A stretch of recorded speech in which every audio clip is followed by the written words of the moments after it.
Yo, what's going on, everybody? So welcome back to another video. Today we're diving into the world of moto gear. Now, as many of you know, I ride dirt bikes and I race dirt bikes, and I've been through quite a bit different brands of gear, and I've really settled with one brand. So I like this brand a lot, and I obviously have some other things I'd like to share with you. We're going to be going through all these products here, showcasing each and every single one of them. So make sure you watch the whole video so you can gain some knowledge and maybe find some gear you want to purchase yourself. I'll leave some links down in the description to what I use in this video so you guys can go pick some up for yourself. I don't get any money off of them. They're just links so you guys can go check them out. So without further ado, let's get into it. So this first topic, we're going to talk about helmets. Now, I know probably most of you know that you should wear one at all times when you're riding. Safety is obviously amazing. And with the helmet industry, which I don't really necessarily agree with, but the more you spend, the safer your head should be. I feel like your head should be at the most top safety it is at all times, and obviously, and you look good in it. Like, get you a helmet that looks good. So this is the Fly Formula helmet. This is the carbon helmet. I think this model is the 2021 model. I got a really good deal on this from my local dealer. So normally it's like $300, $400. This one's pretty expensive. I have came from some other models that are just basically styrofoam, which a good classification for helmets is that one hit for the ones that I used to have is they're really done. But this one, the technology is in it. It has MIPS technology. If you want to get some more research on that, go research it. It has MIPS technology. It has a bunch of research behind it that is really impact rated and fits your head really well. It's really good.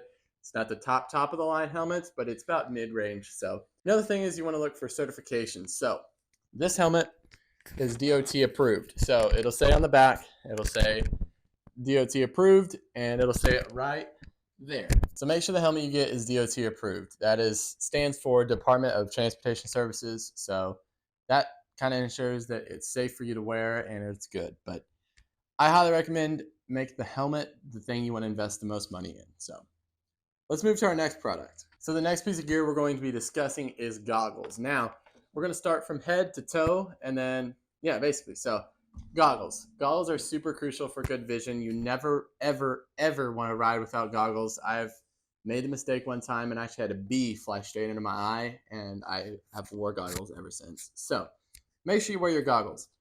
There's also tons of different technologies out there for different types of conditions. You can get roll-off mechanisms that you press a button, you pull this little string, and it just completely rolls off. Those are more ideal for mud races. But roll-off mechanisms don't really need to be used as much in the US, maybe more in like Italy and stuff where the mud races are more prone to happening. But all your goggles, most of them, are going to have a tear-off system. So you have this little plastic thing here, and it's going to have a tear-off piece. Now, you're probably going to be wondering, well, how do I put a tear-off on? Now, there's tons of videos out there on how to put tear-offs on, but I'm going to be posting a YouTube short on how to put tear-offs on. So if you head over to the channel, you can look at the short that I'm posting about how to put a tear-off on. It's super simple. But when you have them on, all you have to do is rip them, and then you're good to go, and your vision's completely clear again. These are really dirty. I haven't taken this one in like months. So invest in a good pair of goggles. Now, some of these have really good ventilation. So another ventilation is something I highly recommend you look at, because I couldn't imagine not having goggles with any ventilation, because like the top right here, air will actually come in through your helmet. So if you have these on your helmet and your goggles kind of sit like that, their air will actually go through here and swoop down and get you some ventilation on your face and behind your head. So good ventilation is super, super important. So tinted lenses are also a good option with these. Is that from where I am, tinted lenses pretty much work everywhere. Some conditions, a clear lens would be more ideal. But the nice thing with most brands is that you can switch out the lenses pretty easily. If you pay a little less for goggles, some of those might not change out. You might just have to buy a new pair. But these you can change to clear lenses if you want, but I don't need to, so that's why I don't really talk about clear lenses much. Okay, so next topic. Now, some people might think, well, I've seen people wear these things around their necks, and those are called neck braces. I don't like wearing neck braces because what the heck? I don't like wearing neck braces because it just isn't ideal for me. And I've seen a lot of people actually get more hurt with a neck brace on. So I choose not to wear them. But moving on to actual protective gear, probably the most key part to riding right here is a Roost Deflector / chest protector. Now, a lot of these come in different variations. Some of these have some guards that come over the shoulders. Some people prefer that. I just like the simple slip on, and I can literally just Put these in, tighten it down, we're good to go. And they come off super easy. I can just take it off, and now we're good to go. So this is the Thor Sentinel one. Now this one is pretty pricey, but I've came from some really bad ones, and this is super worth it. So I'll drop a link, like I said, in the description. So get you some of these. Now we're going to talk gear. So a lot of people obviously know that you need pants and a jersey. I really don't want to see people riding in shorts. You are an absolute idiot if you ride in shorts, so don't ride in shorts. But a brand that I've really settled with is FXR. You'll see this logo right here a lot on a lot of riders because it's good stuff. FXR is a really good brand. They have different levels of gear based on price range. So if you're only wanting to spend $200 on a full set, they have the set for you. I'll just drop a link to the whole website down there and a link to the gear that I use. But I like to use, I don't want to feel uncomfortable when I'm riding, so I did have the luxury to spend the extra money and get the luxury top of the line of their product, and this is the Helium line. It has really good ventilation on the sides. Again, ventilation is crucial, so it fits really well. I think FXR could be better on the fit around the arms, but the forearm area, it fits well. It fits very fitted, but up here when it comes to the shoulder, it doesn't fit as well, but that's okay. I think if I went down a size, it might fit a little better. But super light jersey. I mean, this thing is really light, lighter than this t-shirt, and that's saying a lot. And when you sweat, these things dry out super well, so make sure if you don't go with FXR, find some that are easily ventilated and some that have some that are good. Don't buy crappy jerseys. I promise you'll hate it. So stop flying around. It's like super annoying.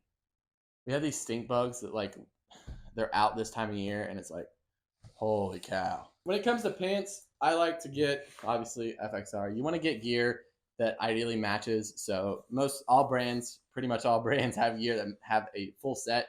You call it a kit. So the FXR gear comes with some little padding in the knees here for if you did wear knee braces, but it also has really, really nice leather. So when you're gripping the bike, see this goes in the inside of the knee right here. So this is really good. I've never had any complaints out of that because some of the old gear I used, which was fly gear, Lord, the pants would start ripping where I'd grip the bike. And so, yeah, it just wasn't ideal. So I found some good gear like FXR. This is the Helium line. And, of course, I'm a taller guy and a more filled out guy, not as skinny, but this gear I've never had any issues with, and I could honestly probably go down a size because I have lost quite a bit of weight in just the last year. So get you some gear. So the next thing we're going to talk about, I don't know if you can see me, but we're going to talk about boots. So boots is a pretty controversial topic. I could probably use a more top of the line boot, but these are Alpine Stars. I think pretty much everybody swears by them. I mean, I've never had any issues out of them, but I think there could be some more comfortability, especially when at the end of a 30-minute moto, you're feeling it in your feet if you get the Tech 3s. I'd really like some Tech 7s or some Tech 10s, but those are super expensive, and I probably should put that higher on the purchase list. But boots come with a really good ankle support, so that's pretty much the big thing with boots is that you want good ankle support because when you're soaking up a jump, a lot of that pressure goes into the ankle. So you want a good rotation part right here. So there's most boots, there's a little like lever that goes in here, and it works with the calf and the ankle, and it just all comes together. And the newer technology is a lot better too. But good boots are really good. If you do get new boots, make sure you break them in, walk around in them before you go for your first ride or race. Trust me, your ankles will literally thank you so much. So, but yeah, get you some good boots, invest in good ones. Another brand that would be good is Garnet. Garnet is a really good brand. I know a lot of buddies that use those. Obviously, top of the line boots, and so is Alpine Stars. Liat is good.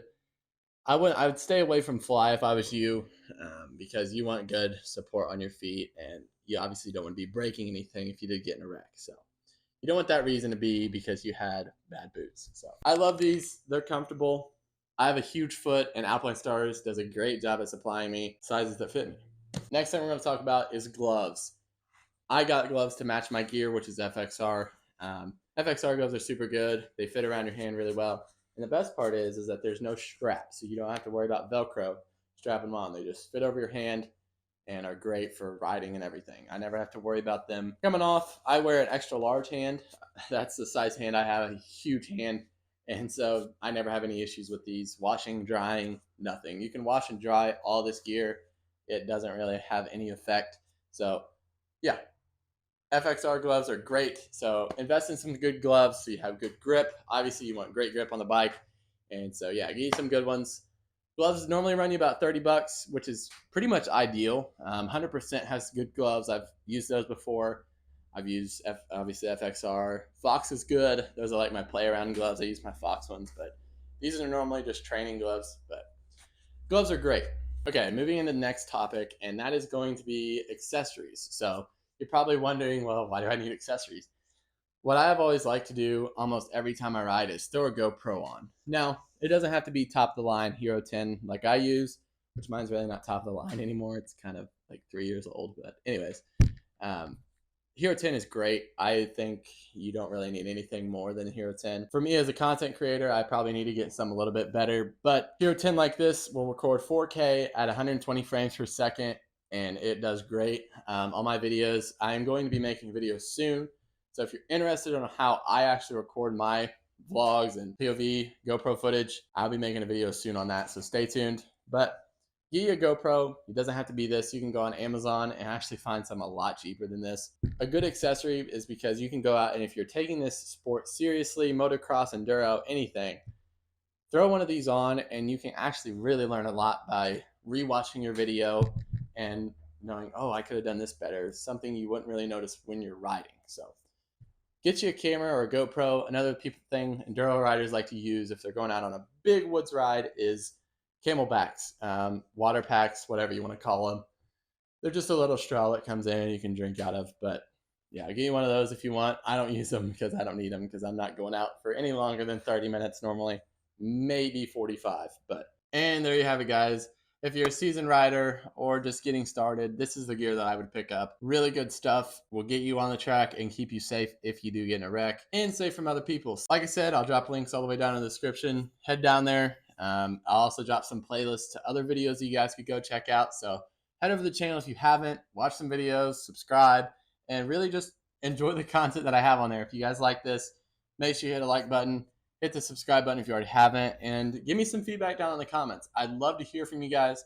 I'd love to talk to you, and just, yeah, drop a comment if you feel very generous one day, and just drop a comment. I'd appreciate it. So thank you guys for watching, and remember, hold her wide, and I'm going to go, I don't even know, probably going to go edit this video. See you guys.